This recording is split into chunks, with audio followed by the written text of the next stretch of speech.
to Piran, the most beautiful town in Slovenia. From its narrow alleyways to the authentic seafood to just the Italian vibes that this place gives off.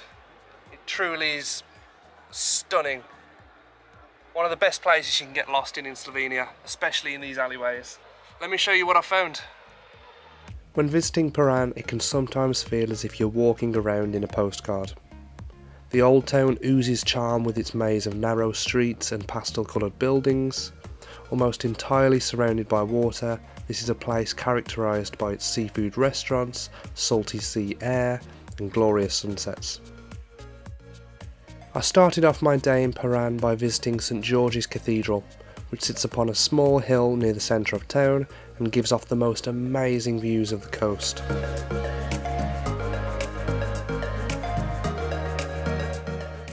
The interior of the church is also just as incredible. You should really take your time in here to appreciate the amount of detail that's got into the Venetian artwork. It's crazy. However, the most striking feature of the cathedral is its beautiful bell tower. It costs around €2 to enter, but be warned, there are a lot of stairs to get to the top.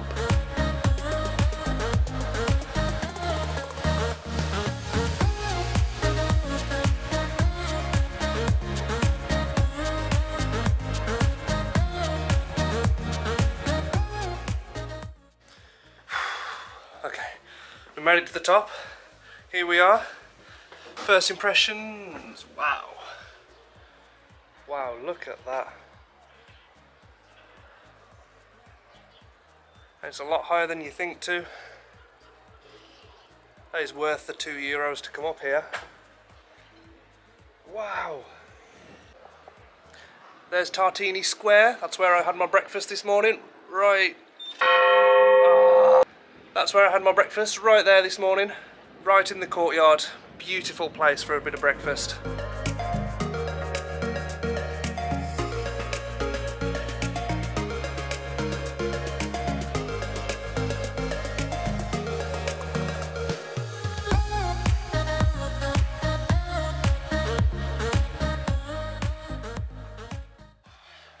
Tell you what, these little pathways it's got to walk around the top of this bell tower, so narrow. I'm literally squeezing just like this. But yeah, the 360-degree view you can get from up here, if you really want to see that whole city from above, this is the place to be in the party in Sicily. We're not in Sicily, we're in Slovenia. But wow. Bell tower, worth the visit, worth the €2. Get yourself up here if you can. Look at that. I've been up here 30 minutes already. I'm loving it. I don't want to come down. Wow. But I mean, the town's really small in general. You could walk from one side to the other in about 20-30 minutes. Pretty small place, but as you can see, these alleyways between the houses and the buildings, they're amazing. I've walked down them for hours so far, just getting lost, but it's a good place to get lost. Especially if you've got a bit of free time to walk through the alleys, get lost, see where you end up. It's good, it's an adventure. I'm getting a bit of vertigo up here. This is really high. I've got to be careful not to drop my camera. You can see me white knuckling this little banister thing here. Yeah, if you're afraid of heights, just don't go too close to this edge. A cool thing about the height of this tower too is that if you look down the south you can see Croatia, and if you look up north you can see the Italian coast. I mean, it would be a real shame if you climbed all 146 steps, yes I did count, and didn't get the incredible views as a reward. Just keep in mind that things do get pretty windy at that height. It's a bit windy. And when you finally make your way down those steps again, I would recommend you go and take a stroll through the infamous alleyways. This is the kind of place where getting lost is pretty fun. Not that you get lost exactly, you'll just discover even more ridiculously beautiful streets, older and tinier than the last. Get a bit disorientated and then in a while end up back in an area where you sort of recognise again. Piran is a gentle place, but what you really do lose is time. I spent a whole afternoon alone with my camera, turning down whatever streets took my fancy. If I didn't actually fly on a plane to Slovenia, you'd actually think I was in Italy right now. All these little alleyways, incredible. So narrow, some of them. Granted, some of them do smell like wee. I was going to say piss, but I said wee. But yeah, they're so nice. You can see the sun beaming through on little areas. Some of the shade, the windows are open. The graffiti on the walls, it's just so authentic. The houses are colourful, tiny and random, with no two quite the same. The Venetians really left their mark here when they ruled it 500 years ago. The walls are also adorned with exotic flowers that really do make it feel like a paradise. Okay, I've just finished a walk around the coast. It's took me about 30 minutes to walk around the whole of Piran. I must have said the words wow about 40 times. So all I keep seeing is these restaurants and the sea beside it, expensive seafood. It's a little overpriced if you ask me.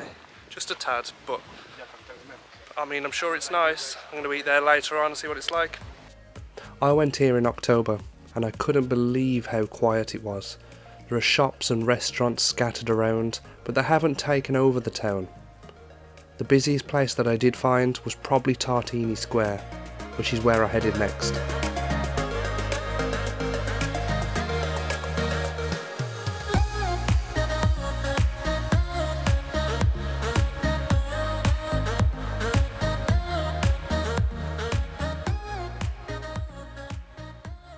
Here we are in the famous Tartini Square.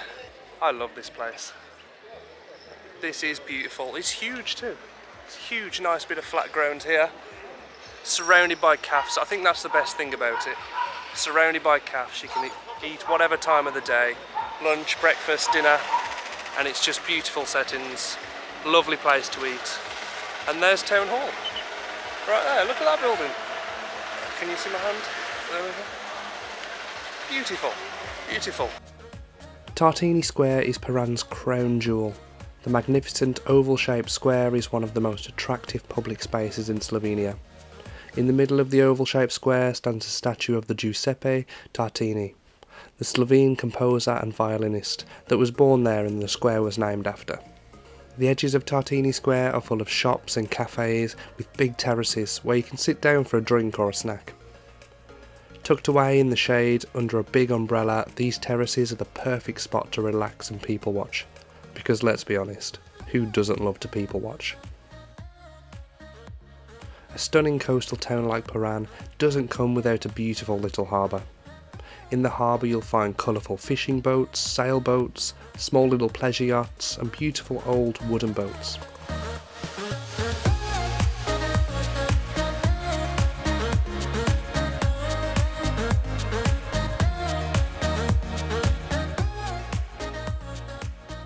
The walk down Fisherman's Point was just bliss.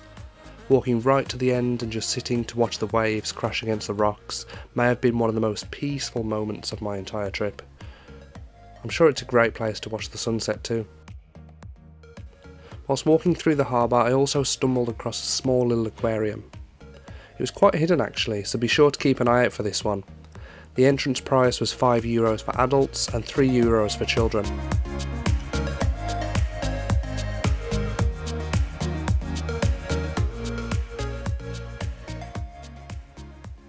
I'll be honest, the aquarium was a lot smaller than I expected, but I found they made very good use of the space and had an abundance of species inside.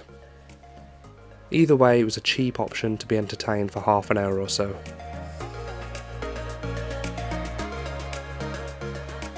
As I headed to my final stop of the day, I took one final walk through the endless alleyways, taking in all the authenticity that Piran has to offer.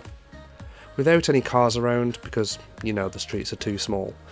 All you can hear is the lapping of the ocean, the conversations between locals, and just those intricate household noises like clinking of plates. There's something about it which is just so relaxing and unwinding. Okay, another place you have to check out is the town walls of Piran. These are on the uppermost hill, on the outskirts of Piran. They're not far to get to at all, like I said, it's a small town. The walls themselves are great. The view, however, is the reason to visit the place. It's absolutely gorgeous. and even on a cloudy day you will be mesmerised by the view. The walls were built in the 1500s and are very well preserved. There are various tower sections of the wall which you're able to climb up, although it is pretty steep on the crooked stairs and the low ceilings. It does make it incredibly difficult in some parts. But the views from the top are out of this world and they really do make up for it.